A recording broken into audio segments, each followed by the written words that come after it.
જીવન પોતે ક્યારેય સમસ્યાવાળું છે જ નહીં, પરંતુ જીવનની સિસ્ટમ એવી છે કે એક વસ્તુ પાછળ એક વસ્તુની શક્યતા રહેલી છે. દાખલા તરીકે તમે ધનવાન બનવા નીકળ્યા છો તો ગરીબ થવાની શક્યતા છે. જો તમે કોઈને ખૂબ પ્રેમ કરો છો તો ત્યાં દગાની કે નફરતની પણ શક્યતા છે. જો તમે ભણવામાં, બિઝનેસમાં કે અન્ય ક્ષેત્રમાં સફળ થવા નીકળ્યા છો, સક્સેસ થવા નીકળ્યા છો તો નિષ્ફળતાની પણ શક્યતા રહે છે. આ જ રીતે તમે ખુશ થવા નીકળ્યા છો, ખુશ થવા પ્રયત્ન કરી રહ્યા છો તો દુઃખી થવાની પણ શક્યતા છે.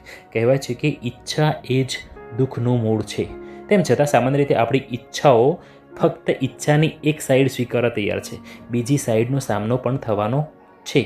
એની પણ તૈયારી એટલી જરૂરી છે. આના પરથી એક વાત એ છે કે જો તમે જીતવા જ ના માગતા હોય ને તો તમને કોઈ હરાવી શકતું નથી. આ બધાનો મતલબ એ છે કે આપણું જીવન સ્પર્ધા, કોમ્પિટિશનમાં ચાલી રહ્યું છે. હવે ધારો કે આ દુનિયામાં હાલ તમે એકલા જ જીવિત બચ્યા છો, બીજું કોઈ નથી.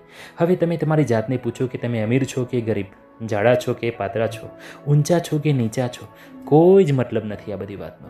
જો એ પરિસ્થિતિનો ભાવ બધાની હયાતીમાં આવી જાય તો દુઃખી થવાની શક્યતાઓ ઘણી ઓછી થઈ જાય છે. યસ.